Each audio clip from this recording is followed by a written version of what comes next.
어느 날 저녁 유난히 비가 세차게 쏟아지는 날이었다. 설아는 퇴근길에 젖은 몸을 이끌고 아파트 현관으로 들어서려 했다.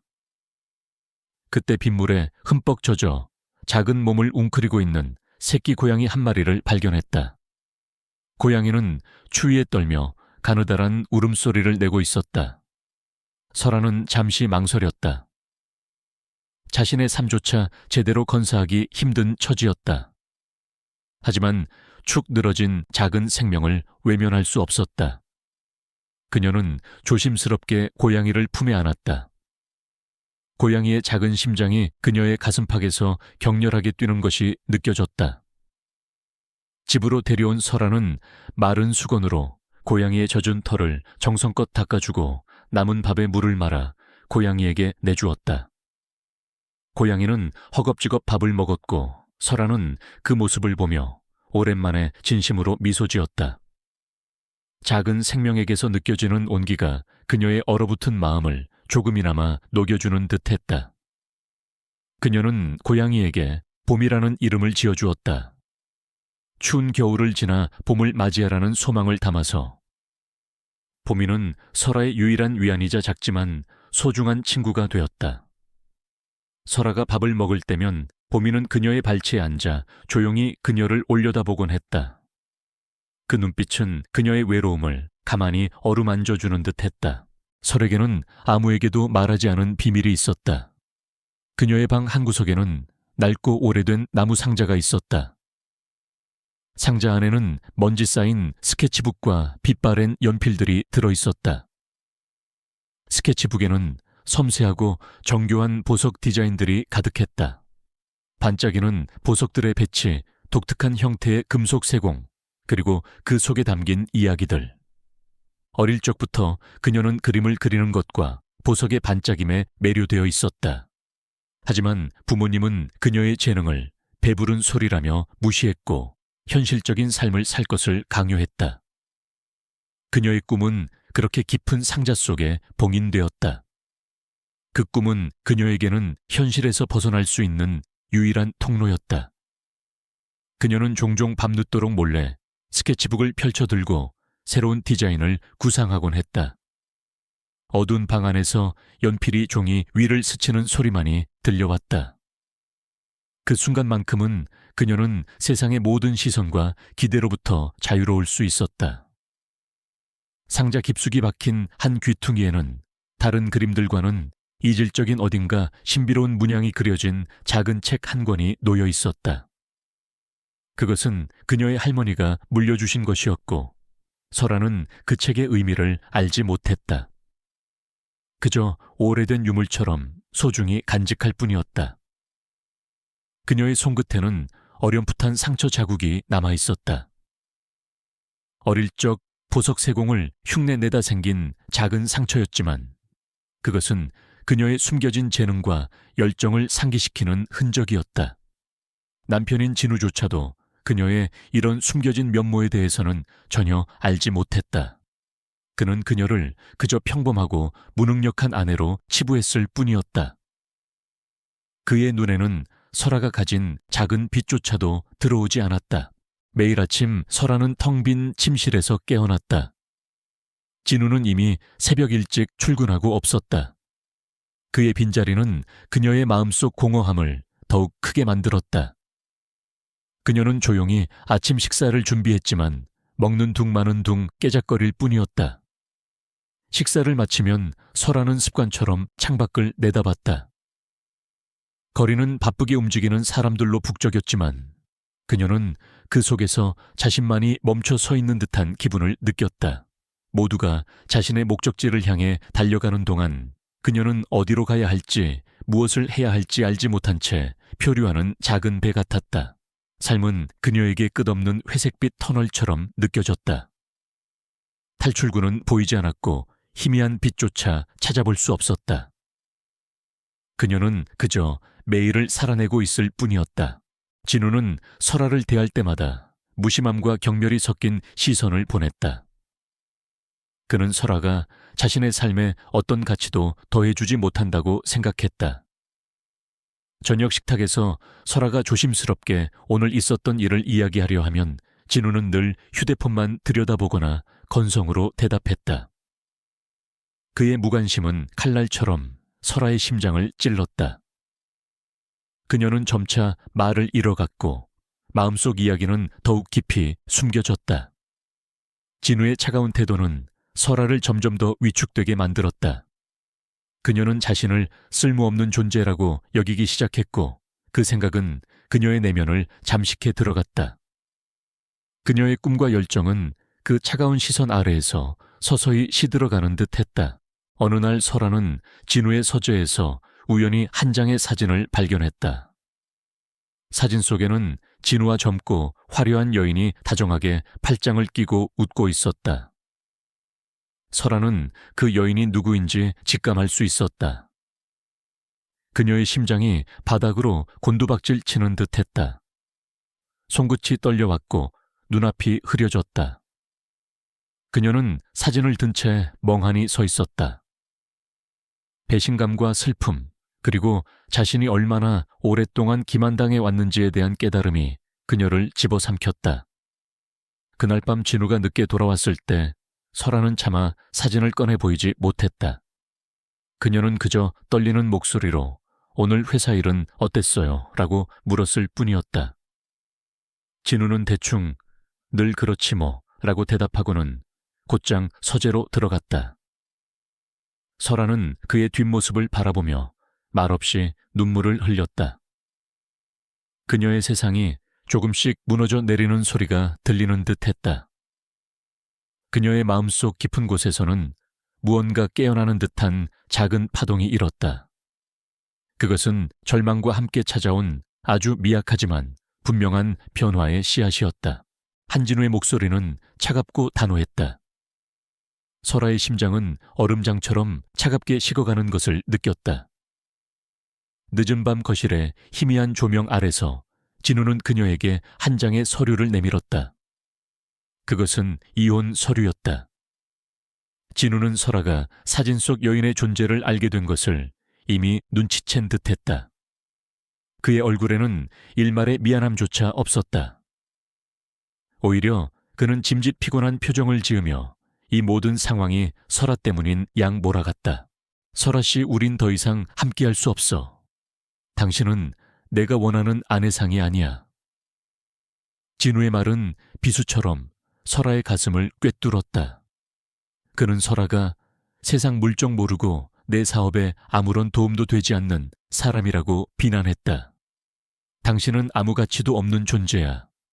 당신 같은 여자와 함께할 순 없어. 그는 서류와 함께 은행 계좌가 적힌 쪽지를 던지듯 내밀었다. 이 정도면 당신 혼자 살아가기에 충분할 거야. 더 이상은 기대하지 마. 그의 목소리에는 경멸과 함께 설아를 향한 지긋지긋함이 묻어 있었다. 그것은 마치 오래된 물건을 버리듯 설아를 버리는 행위였다. 설아는 떨리는 손으로 서류를 받아들었다. 그녀의 눈에서는 뜨거운 눈물이 쉴 새 없이 흘러내렸다. 그녀는 필사적으로 진우를 붙잡으려 했다. 진우 씨, 제발 제가 뭘 잘못했는지 말해주세요. 제가 변할게요. 다시 예전처럼 돌아갈 수 없나요? 그녀의 목소리는 갈라졌고 눈물과 함께 애원이 섞여 나왔다. 하지만 진우의 얼굴에는 조금의 동요도 없었다. 오히려 그의 눈빛은 더욱 차가워졌다. 그는 그녀의 애원을 가소롭다는 듯 바라보며 말했다. 이미 늦었어, 설아 씨. 당신은 나를 이해하지 못해. 그리고 난 더 이상 당신과 함께 시간을 낭비하고 싶지 않아. 그의 말은 잔인했지만 동시에 설아의 내면에 잠자고 있던 무언가를 강렬하게 뒤흔들었다. 그동안 억눌려왔던 자존심, 그리고 자신을 증명하고 싶은 강한 열망이 아주 작은 불씨처럼 타오르기 시작했다. 진우는 설아를 완전히 고립시키려 했다. 그는 자신의 권력을 이용해 설아가 일하던 작은 미술학원의 원장에게 압력을 가해 그녀를 해고시켰다. 설아는 갑작스러운 해고 통보에 망연자실했다. 믿었던 친구들마저 진우의 편에 서서 그녀를 멀리했다. 그들은 진우의 부와 권력을 두려워했고 설아가 진우에게 해를 끼치려 한다며 그녀를 비난했다. 네가 감히 한 대표님을 힘들게 해선 안 되지. 그들의 비난은 설아를 더욱 깊은 나락으로 밀어넣었다. 심지어 설아의 가족들마저 진우와의 관계가 틀어질까 두려워 그녀에게 진우의 뜻을 따르라고 종용했다. 네가 참아야지. 그만한 남자 어디 가서 또 만나겠니? 그들의 말은 설아의 마음을 갈기갈기 찢어 놓았다. 그녀는 완전히 혼자가 되었다. 삶의 모든 문이 닫히는 듯했다. 갈 곳도 기댈 곳도 없었다. 설아는 한동안 방에 틀어박혀 울기만 했다. 보미가 그녀의 곁을 떠나지 않고 맴돌며 그녀의 눈물을 핥아주었다. 그 작은 온기만이 그녀에게 유일한 위로였다. 며칠 밤낮을 울고 나자 설아의 눈물은 말랐다. 그리고 그 자리에 차가운 결심이 들어섰다. 그녀는 더 이상 주저앉아 있을 수 없었다. 이대로 무너질 수는 없었다. 그녀는 진우가 내민 이혼 서류에 망설임 없이 서명했다. 손은 떨렸지만 그 떨림 속에는 새로운 시작을 향한 미약한 떨림도 함께 스며들어 있었다. 그녀는 진우에게 서류를 건네며 말했다. 좋아요. 이혼해요. 하지만 기억해요, 한진우 씨. 당신은 내가 어떤 사람인지 몰라요. 그리고 언젠가 후회하게 될 거예요. 그녀의 목소리는 차분했지만 그 안에는 강철 같은 의지가 담겨 있었다. 진우는 설아의 예상치 못한 단호한 태도에 살짝 놀랐지만 이내 비웃음을 지었다. 흥 두고 보지 뭐. 그는 설아의 빈약한 경력과 사회적 위치를 알기에 그녀가 자신 없이 아무것도 할 수 없을 것이라고 확신했다. 이혼 후 설아는 진우의 집에서 쫓겨나다시피 나왔다. 그녀는 가진 것 없이 단출한 짐만 들고 거리로 나섰다. 갈 곳이 없었던 그녀는 임시로 오래된 고시원에 방을 얻었다. 좁고 허름한 방 안에서 그녀는 밤새도록 잠 못 이루고 생각에 잠겼다. 그녀의 삶은 송두리째 흔들렸지만 동시에 새로운 가능성을 향한 싹이 움트기 시작했다. 그녀는 이제 더 이상 진우의 그림자 속에서 살지 않을 것이다. 그녀는 자신만의 삶을 개척해야 했다. 가진 것이 없었기에 두려웠지만 동시에 무언가로부터 해방된 듯한 묘한 자유로움도 느껴졌다. 이제 그녀는 오롯이 자신만을 위한 길을 걸을 수 있게 되었다. 이혼은 그녀에게 깊은 상처를 남겼지만 동시에 그녀를 단단하게 만들고 진정한 자신을 찾아 나설 수 있는 계기가 되었다. 그녀는 진우에게 복수하기 위해서가 아니라 오직 자신을 위해 그리고 자신의 가치를 증명하기 위해 일어서기로 결심했다. 그녀의 눈빛은 더 이상 흐릿하지 않았다. 그 속에는 강렬한 의지와 함께 오랫동안 잊고 지냈던 보석 디자인에 대한 열정이 다시금 반짝이고 있었다. 고시원에서의 삶은 녹록지 않았다. 설아는 생활비를 벌기 위해 닥치는 대로 아르바이트를 구했다. 그러던 중 우연히 오래된 골목길에 자리한 낡은 중고품 가게의 구인 공고를 보게 되었다. 그 가게는 먼지 쌓인 오래된 가구와 빛바랜 그림들, 그리고 낡은 보석들이 가득한 곳이었다. 가게 주인은 백발의 노인이었는데 그의 이름은 강민준이었다. 민준은 말이 없고 무뚝뚝했지만 그의 눈빛에는 깊은 연륜과 함께 무언가를 꿰뚫어 보는 듯한 날카로움이 담겨 있었다. 어느 날 오후 가게 문을 닫을 시간이 다 되어갈 무렵이었다. 한 손님이 급하게 찾아와 오래된 은목걸이를 내밀었다. 목걸이의 잠금소의 부분이 완전히 부서져 있었고 펜던트에는 복잡한 문양이 새겨져 있었는데 그 일부가 떨어져 나가 있었다. 손님은 급히 외국으로 떠나야 한다며 다음 날 아침까지 목걸이를 수리해달라고 간청했다. 민주는 돋보기를 들고 목걸이를 살펴보더니 고개를 저었다. 이건 오늘 안으로는 어려울 것 같군. 부러진 부분도 워낙 작고 이 섬세한 문양을 다시 살리려면 시간이 꽤 걸릴 거야. 손님은 실망한 표정으로 돌아서려 했다. 그때 설아의 눈에 목걸이의 펜던트 문양이 들어왔다. 어릴 적 할머니가 물려주셨던 낡은 나무 상자 속 책에 그려져 있던 신비로운 문양과 흡사했다. 그녀의 손끝이 저절로 움찔거렸다. 민주는 설아가 목걸이를 유심히 보고 있다는 것을 눈치챘다. 네가 할 수 있겠느냐?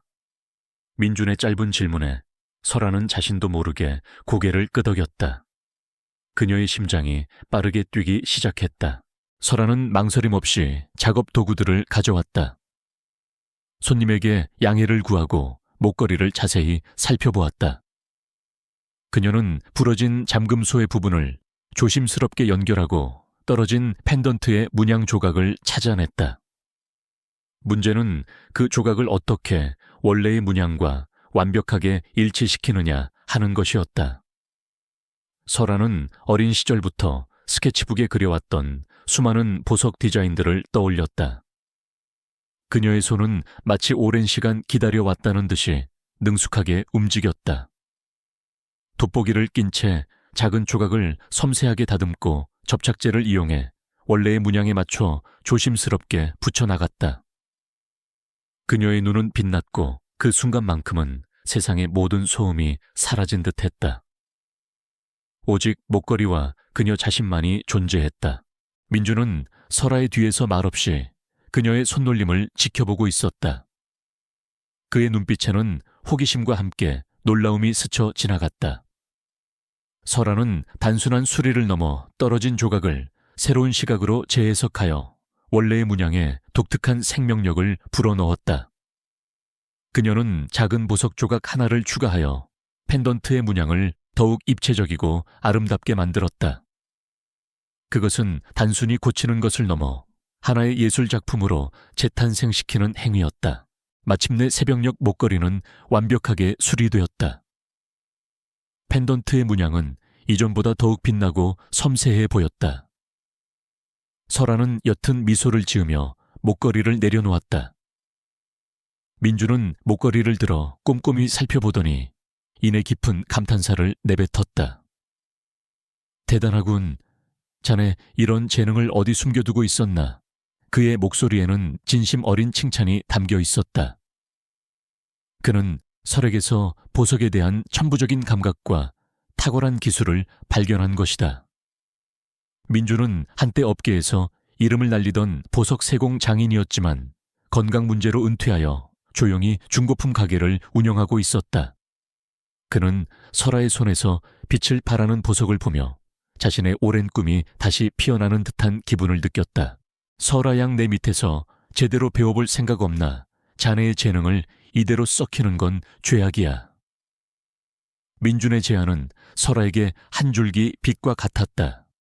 그녀는 망설임 없이 그의 제안을 받아들였다. 그렇게 설아는 민준의 제자로서 새로운 삶을 시작하게 되었다. 민준은 설에게 보석 세공의 기술뿐만 아니라 보석에 대한 깊은 이해와 예술적인 통찰력을 가르쳐 주었다. 설아는 스펀지처럼 모든 것을 흡수했고 그녀의 재능은 날마다 더욱 빛을 발했다. 한편 진우의 새 아내가 된 최유라는 진우의 회사와 관련된 상류층 모임에 참석했다. 그곳에서 우연히 한 재벌가 사모님으로부터 설아의 이야기를 듣게 되었다. 그 이설아 씨가 글쎄 무슨 낡은 가게에서 보석 수리 일을 한다지 뭐예요. 듣자 하니 꽤 솜씨가 좋다고 하던데. 유라는 코웃음을 쳤다. 설마요. 이설아가 뭘 할 줄 안다고요. 아마 그냥 소꿉장난하는 거겠죠. 그녀는 설아가 진우에게서 버림받은 평범하고 무능한 여자라고 여겼기에 그 어떤 재능도 가질 수 없다고 확신했다. 하지만 사모님의 다음 말은 유라의 신경을 건드렸다. 글쎄요, 어떤 유명한 보석 장인이 그녀의 스승이 되었다는 소문도 있던데. 유라는 그 자리에서 은근슬쩍 설에 대한 험담을 퍼뜨리기 시작했다. 이설아 씨가 원래 허영심이 좀 많아서요. 아마 대충 배워서 사람들한테 과시하려는 거겠죠. 그녀는 진우에게도 이 이야기를 전하며 비웃었다. 여보, 그 여자 정말 우습지 않아요. 무슨 보석 장인을 한다고 설치고 다니는 모양이던데. 우리 회사에 해라도 끼칠까봐 걱정되네요. 진우는 유라의 말을 듣고 코웃음을 쳤다. 하찮은 여자야. 걔가 뭘 할 수 있겠어. 그냥 관심 받고 싶어서 하는 짓일 거야. 그는 설아가 자신 없이는 아무것도 할 수 없다고 굳게 믿고 있었다. 그러나 마음 한구석에서는 묘한 불쾌감이 스멀스멀 올라왔다. 혹시라도 설아가 정말로 무언가를 이뤄낸다면 그것은 자신의 선택이 틀렸음을 증명하는 꼴이 될 것이기 때문이었다. 그는 설아의 행보를 주시하기 시작했다. 비록 겉으로는 무시했지만 그의 내면에서는 설아에 대한 알 수 없는 불안감과 경계심이 싹트고 있었다. 유라는 설아를 끊임없이 깎아내리려 했지만 그녀의 행동은 오히려 설아의 숨겨진 재능에 대한 소문을 더욱 퍼뜨리는 결과를 낳았다. 설아는 알지 못했지만 그녀를 향한 시기심과 관심이 동시에 커지고 있었다. 설아의 재능은 민준의 가르침 아래 나날이 꽃을 피웠다. 그녀는 이제 단순한 수리를 넘어 자신만의 독창적인 디자인을 선보이기 시작했다. 민준은 설에게 한국 최고의 권위를 자랑하는 황금 보석상, 전국 보석 디자인 대회에 참가할 것을 권유했다. 설아 양 자네의 실력이라면 충분히 해낼 수 있어. 이건 자네의 재능을 세상에 알릴 절호의 기회야. 설아는 망설였다. 그 대회는 국내 최고 디자이너들이 참가하는 꿈의 무대였고 동시에 그녀가 진우와 유에게 받았던 경멸과 편견을 정면으로 마주해야 하는 곳이기도 했다. 진우의 회사가 이 대회의 주요 후원사 중 하나였기 때문이었다. 그곳에서 그녀의 작품이 심사될 것이라는 생각만으로도 설아는 숨이 막혔다. 하지만 민주는 그녀의 눈빛에서 주저함 이상의 열정을 읽었다. 그는 설에게 말했다. 두려워하지 마. 자네는 이미 그들에게서 벗어났어. 이제는 자네의 빛을 보여줄 차례야. 민준의 격려에 설아는 용기를 냈다. 그녀는 이 대회가 자신을 옥죄었던 과거의 사슬을 끊어내고 진정한 자신을 증명할 수 있는 상징적인 싸움터가 될 것이라고 직감했다. 대회 날이 다가올수록 설아는 밤잠을 설쳤다. 수많은 디자인을 스케치하고 보석들을 조합하며 끊임없이 수정했다. 그녀는 자신의 모든 것을 이 작품에 쏟아부었다. 작품의 주제는 재탄생이었다. 버려지고 잊혔던 것들이 다시 빛을 발하는 과정을 보석으로 표현하고자 했다. 그녀는 특히 가장 소외되었던 시절 자신에게 유일한 위안이 되어주었던 보미를 모티브로 작은 고양이 형상의 펜던트를 만들고 싶었다. 그것은 설아 자신의 이야기이자 모든 역경을 이겨내고 다시 일어설 이들의 희망을 담은 작품이 될 터였다. 결전의 날 설아는 대회장에 들어섰다. 휘황찬란한 조명 아래 수많은 관중과 업계 관계자들이 자리를 메우고 있었다. 심사위원석에는 한진우가 위압적인 표정으로 앉아 있었고 그의 옆에는 화려하게 치장한 최유라가 비웃는 듯한 미소를 짓고 있었다. 그들의 시선이 설에게 꽂혔다. 설하는 순간 온몸이 얼어붙는 듯했다. 과거의 상처와 멸시가 다시금 그녀를 덮쳐오는 것 같았다. 하지만 그녀는 심호흡을 하고 시선을 돌렸다. 저 멀리 관중석 한 구석에서 민준이 걱정스러운 눈빛으로 그녀를 응시하고 있었다. 그의 눈빛은 설에게 용기를 주었다. 그녀는 이 자리에서 오롯이 자신만을 위해 그리고 민준을 위해 싸울 것이라고 다짐했다. 드디어 최종 라운드 즉석 디자인 과제가 발표되었다. 참가자들은 주어진 시간 안에 특정 주제에 맞는 보석을 디자인하고 그 자리에서 간단히 세공해야 했다. 주제는 고난 속의 희망이었다. 그리고 충격적이게도 제한 시간은 단 1시간이었다. 모두가 술렁였다. 1시간 안에 복잡한 디자인을 구상하고 세공까지 마치는 것은 불가능에 가까운 일이었다. 설아는 주어진 보석 재료들을 살펴보았다. 대부분 어둡고 탁한 색의 원석들이었다. 그녀는 잠시 눈을 감았다. 머릿속으로 수많은 아이디어들이 빠르게 스쳐 지나갔다. 진우와 유라는 심사위원석에서 비웃듯이 설아를 주시하고 있었다. 유라는 옆자리 심사위원에게 귓속말을 했다. 저 여자 아마 아무것도 못하고 시간만 허비할걸요. 원래 실력도 없는데 억지로 나온 거라고요. 진우는 말없이 설아를 바라보았다. 그의 표정에서는 미묘한 긴장감이 엿보였다. 설아가 어떤 반응을 보일지 궁금해하는 듯했다. 경기장 한가운데 커다란 디지털 시계가 카운트다운을 시작했다. 59위 아데이치거쿠, 오준치구 58. 시계의 초침 소리는 설아의 심장 박동 소리와 겹쳐져 더욱 크게 들리는 듯했다. 다른 참가자들은 이미 서둘러 작업을 시작했지만 설아는 여전히 펜을 들지 않고 있었다. 그녀는 눈을 감고 깊은 생각에 잠겨 있었다. 그녀의 귀에는 진우와 유라의 비웃음 소리, 그리고 넌 아무것도 할 수 없어 라는 과거의 목소리가 환청처럼 들리는 듯했다. 그녀의 손은 미세하게 떨리고 있었다. 민주는 관중석에서 발을 동동 굴렀다. 그는 설아가 압박감에 짓눌려 주저앉을까봐 걱정했다. 설아야, 넌 할 수 있어. 그의 간절한 마음이 설에게 닿기를 바랐다. 시간은 쉴 새 없이 흘러갔다. 30분, 20분, 10분. 이제 남은 시간은 얼마 없었다.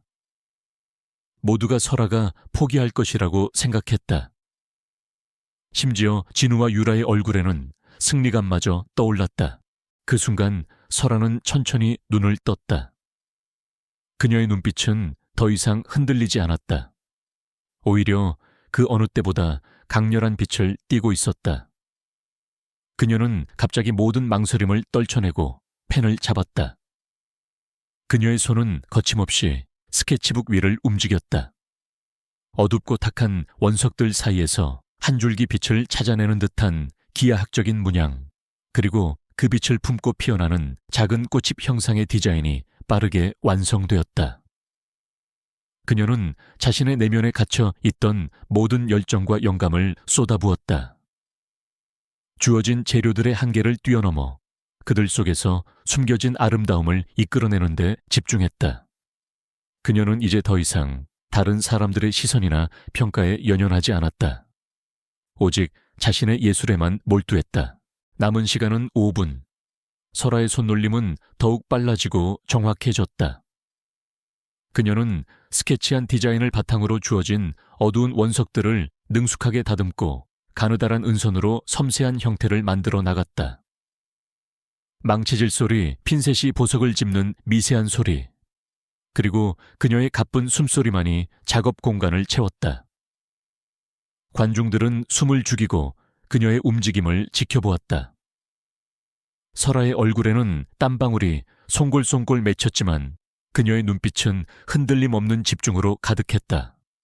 그녀는 마치 보석과 하나가 된 듯 주변의 모든 시선을 의식하지 않았다. 진우는 심사위원석에서 초조하게 설아를 지켜보고 있었다. 그의 얼굴에는 더 이상 비웃음이 없었다. 대신 알 수 없는 불안감과 경계심이 뒤섞여 있었다. 설아의 손에서 탄생하고 있는 작품은 분명 예사롭지 않았다.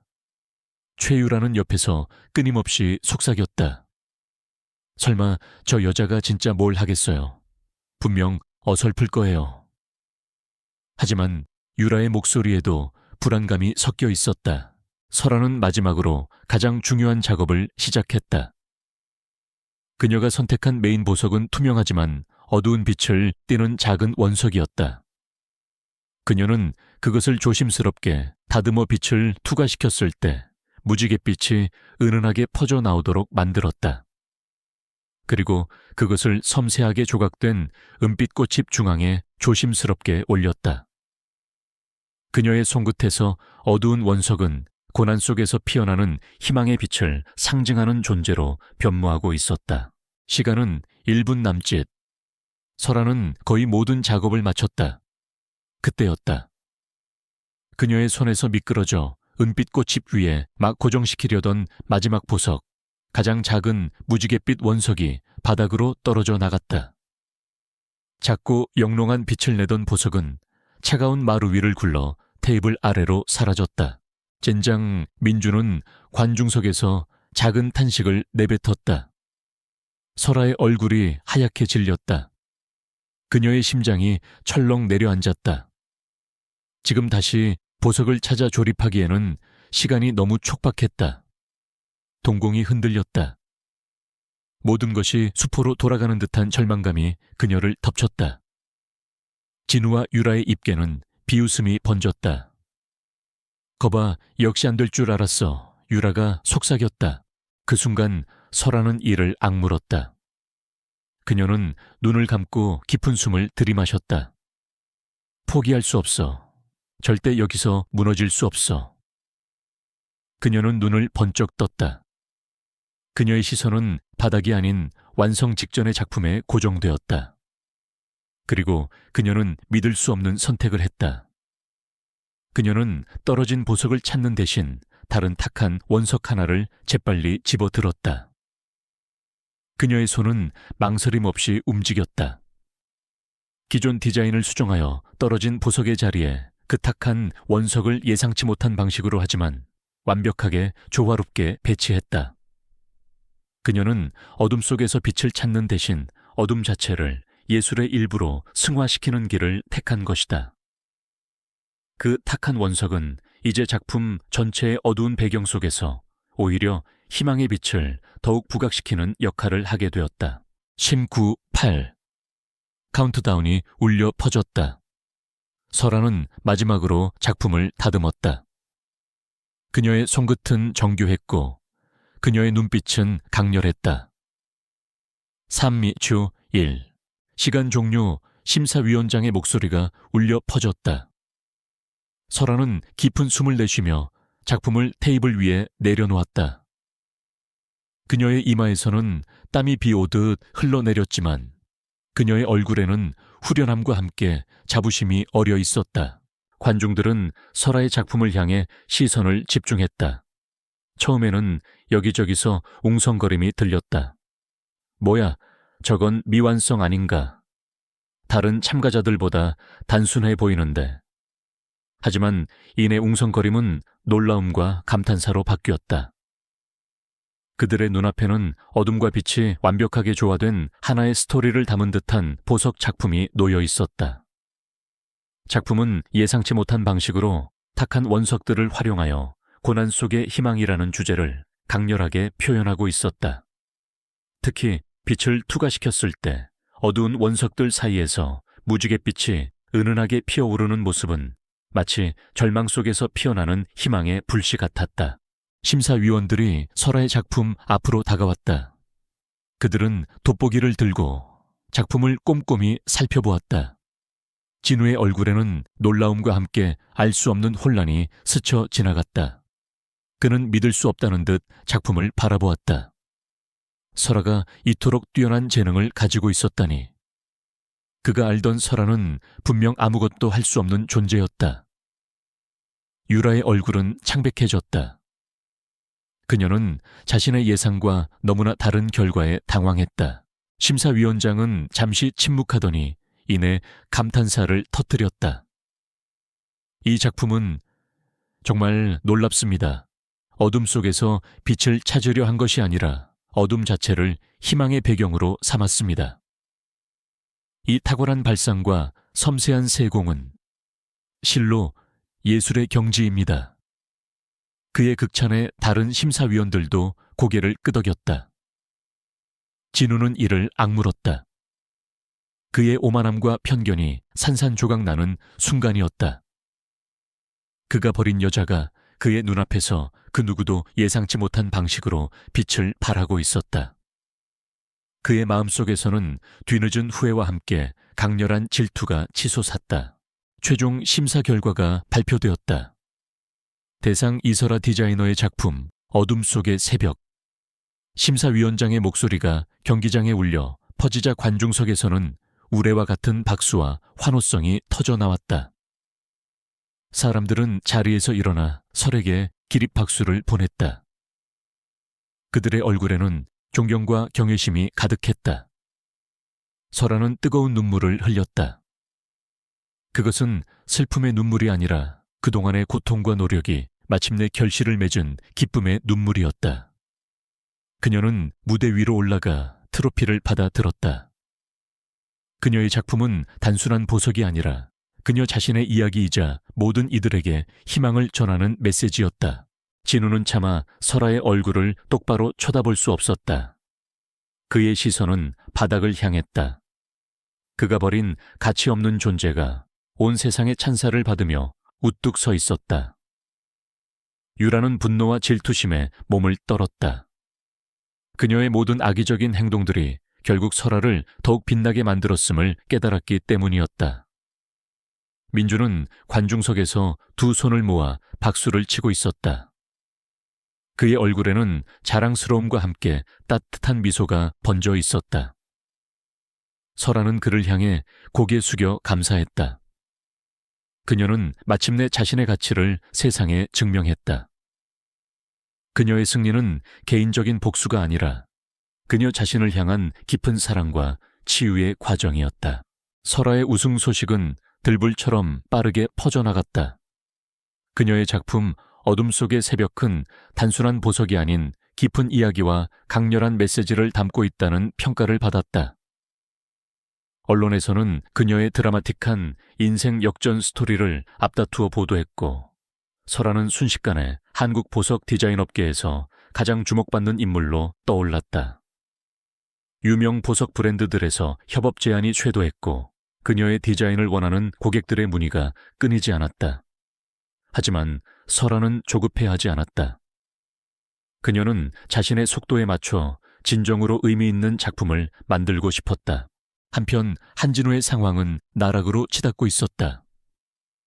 설아와의 이혼 과정에서 불거진 불공정한 재산 분할 문제와 최유라와의 부적절한 관계가 언론에 노출되면서 그의 도덕성에 큰 타격이 가해졌다. 특히 황금 보석상 대회에서 설아가 우승한 후 그녀가 진우에게서 버림받은 아내였다는 사실이 알려지자 여론은 더욱 들끓었다. 대중들은 무능하고 오만한 CEO가 재능 있는 아내를 버렸다는 사실에 분노했고, 그의 기업 이미지 또한 급격히 추락했다. 투자자들은 등을 돌렸고 주가는 폭락했다. 결국 진우는 이사회로부터 해임 통보를 받았다. 그의 모든 권력과 부는 한순간에 물거품처럼 사라졌다. 그는 법적인 문제까지 휘말리게 되면서 세상의 비난과 함께 철저히 고립되었다. 최유라 역시 예외는 아니었다. 그녀는 상류층 사교계에서 따돌림을 당했다. 설아를 향한 그녀의 악의적인 소문 퍼뜨리기와 질투심 어린 행동들이 만천에 드러나자 그동안 그녀를 떠받들던 사람들은 모두 등을 돌렸다. 그녀는 모든 것을 잃고 사람들로부터 철저히 외면당하는 신세가 되었다. 그녀의 화려했던 삶은 이제 비난과 조롱의 대상이 되었다. 설아는 민준의 작업실에서 그의 도움을 받아 자신만의 보석 브랜드 설아의 반짝임 Soul A Hages Sparkle을 런칭했다. 그녀의 브랜드는 단순한 아름다움을 넘어 보석에 담긴 스토리와 예술적인 가치를 중요하게 여겼다. 설아는 자신의 성공을 통해 사회에 환원하고 싶었다. 그녀는 브랜드 수익금의 일부를 어려운 환경에 재능 있는 예술 영재들을 위한 장학기금으로 기부하기로 결정했다. 뿐만 아니라 보석 디자인을 배우고 싶지만 경제적인 어려움으로 꿈을 펼치지 못하는 학생들을 위한 무료 교육 프로그램도 기획했다. 어느 맑은 오후 설아는 민준과 함께 작업실 테라스에 앉아 따뜻한 차를 마시고 있었다. 탁자 위에는 그녀가 새로 스케치한 보석 디자인들이 놓여 있었다. 설아 양, 정말 대단해. 이 모든 것을 이뤄내다니. 민준이 따뜻한 미소를 지으며 말했다. 그의 눈빛에는 설아를 향한 깊은 신뢰와 자랑스러움이 담겨 있었다. 설아는 옅게 웃으며 대답했다. 선생님 덕분이에요. 선생님이 아니었다면 저는 여전히 어둠 속에 갇혀 있었을 거예요. 제게 빛을 볼 수 있는 눈을 뜨게 해주셨어요. 민주는 고개를 저었다. 아니 설아 양, 나는 그저 자네 안에 있는 빛을 알아보았을 뿐이야. 그 빛은 원래부터 자네 안에 있었어. 고난이 자네를 더 단단하게 만들고 더 밝게 빛나게 한 것이지. 설아는 차를 한 모금 마시며 생각에 잠겼다. 때로는 끝이 새로운 시작이라는 걸 이제야 알 것 같아요. 그 아픔과 절망이 없었다면 저는 결코 제 자신을 발견하지 못했을 거예요. 그녀의 목소리에는 과거의 아픔이 아닌 그것을 통해 얻은 깨달음과 성숙함이 묻어 있었다. 맞아. 세상 모든 것은 제자리를 찾아가기 마련이지. 중요한 건 어떤 상황에서도 자신을 믿고 포기하지 않는 거야. 민준의 말은 설아의 마음속 깊이 울려 퍼졌다. 그녀는 이제 더 이상 과거의 그림자에 갇히지 않았다. 그녀는 스스로의 힘으로 자신의 가치를 증명했고 진정한 행복과 평화를 찾았다. 그녀의 삶은 보석처럼 반짝이며 다른 이들에게 희망을 전하는 메시지가 되었다. 그녀의 눈빛은 한없이 평온했지만 그 안에는 강철 같은 단단함과 세상을 향한 따뜻한 시선이 공존하고 있었다. 그녀의 성공은 단순한 부와 명예가 아니었다.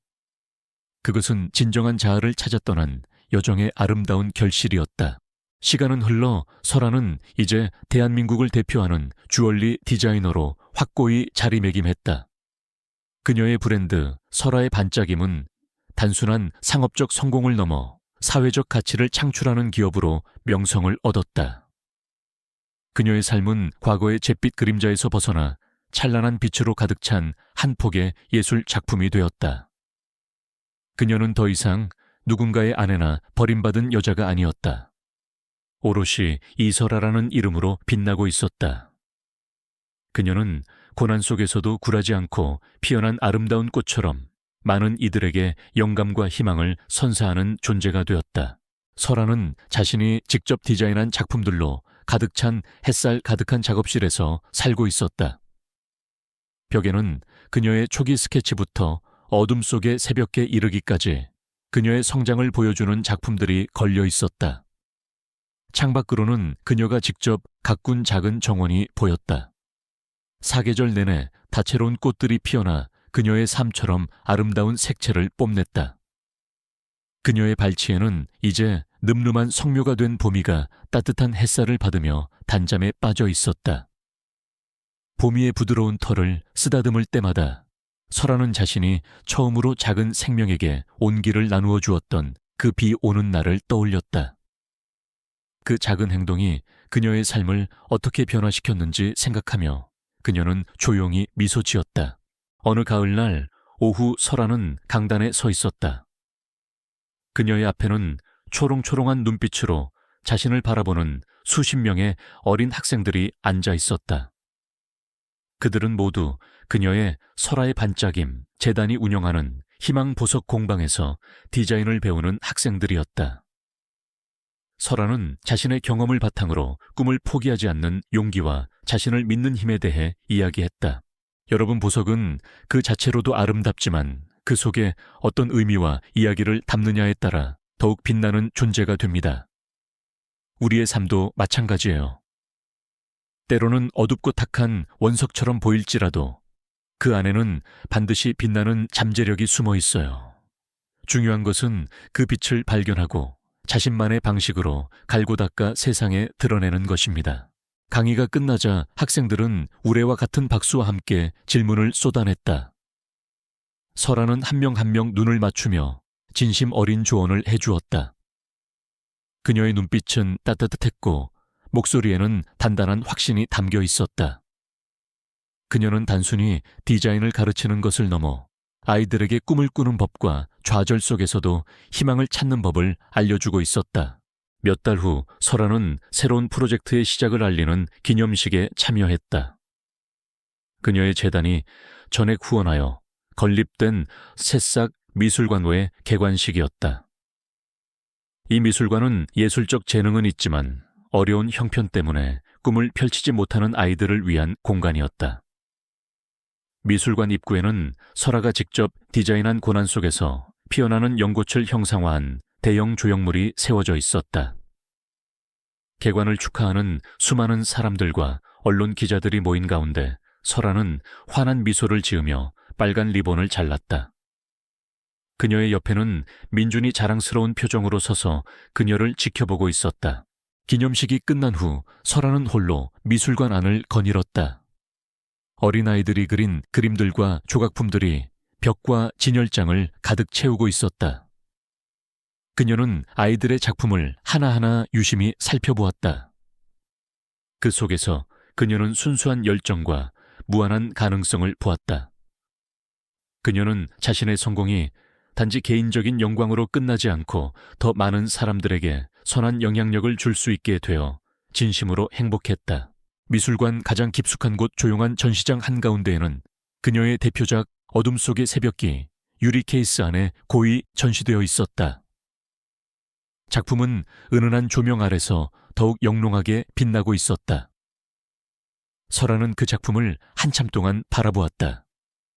그 작품은 그녀의 과거, 현재, 그리고 미래를 담고 있었다. 한때 그녀를 억압했던 어둠 속에서 그녀는 빛을 찾았고 이제 그 빛으로 세상을 밝히고 있었다.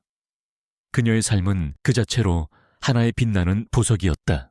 그날 저녁 설아는 자신의 작업실로 돌아왔다. 창밖으로는 노을이 붉게 물들고 있었다. 그녀는 자신이 디자인한 승리했던 대회에서 그녀가 착용했던 그 목걸이를 손에 쥐었다. 부드러운 금속의 감촉과 영롱한 보석의 빛이 그녀의 손에서 반짝였다. 그녀는 목걸이를 목에 걸고 거울을 바라보았다. 거울 속 그녀의 눈빛은 평온하면서도 강인했다. 그녀는 이제 모든 것을 이겨냈고 진정한 자신을 찾았다. 따뜻한 차 한 잔을 앞에 두고 설아는 노트북을 켰다. 그녀는 익숙한 한국어 문장을 다시 한번 읽어보았다. 이야기는 끝났지만 우리의 열정은 계속됩니다. 다음 장을 함께 만들어갈 독자님들의 구독과 좋아요, 알림 설정은 작가에게 큰 힘이 됩니다. 여러분의 응원이 이 이야기의 숨겨진 보석을 찾아냅니다. 설아는 미소 지으며 창밖의 붉은 노을을 바라보았다. 그녀의 삶은 이제 막 새로운 장을 시작하고 있었다. 그녀의 이야기는 끝이 아닌 또 다른 시작이었다. 한없이 고요한 저녁 이설아는 좁은 아파트 주방 식탁에 홀로 앉아 있었다. 식탁 위에는 김이 모락모락 나는 흰쌀밥과 간단한 반찬 몇 가지가 놓여 있었지만 젓가락은 좀처럼 움직이지 않았다. 창밖으로는 회색빛 도시의 불빛들이 점점이 박혀 있었고 그 불빛들은 그녀의 내면만큼이나 차갑고 무감각하게 느껴졌다. 벽에 걸린 낡은 시계의 초침 소리만이 유난히 크게 울리며 이 고요함이 얼마나 깊고 외로운지를 끊임없이 일깨워주고 있었다. 밥그릇에서 피어오르는 희미한 김조차도 그녀의 온기를 빼앗아가는 듯했다. 그녀의 눈길은 창밖 허공을 응시했지만 그 시선은 아무것도 담지 못한 채 멀리 흩어졌다. 설아는 오늘도 자신을 기다리지 않고 잠든 남편 한진우를 떠올렸다. 대기업 CEO인 그는 늘 바빴고 설아는 그의 삶에서 점점 더 작아지는 존재가 되어갔다. 결혼 생활은 이미 오래전부터 형식적인 틀만 남아있을 뿐이었다. 처음에는 애써 이해하려 했고 작은 희망이라도 붙잡으려 했다. 하지만 이제는 그 노력조차 무의미하다는 것을 직감하고 있었다. 침실 벽 한쪽에 걸린 웨딩 사진 속 환하게 웃는 두 사람의 모습은 마치 다른 세상의 이야기처럼 느껴졌다. 그 사진을 볼 때마다 목구멍 깊은 곳에서부터 알 수 없는 씁쓸함이 차올랐다. 한때 소중했던 웨딩드레스는 이제 벽장 깊숙한 곳에 쑤셔박혀 잊힌 지 오래였다. 그 드레스가 품고 있던 설렘과 기대는 먼지 쌓인 과거가 되어버렸다.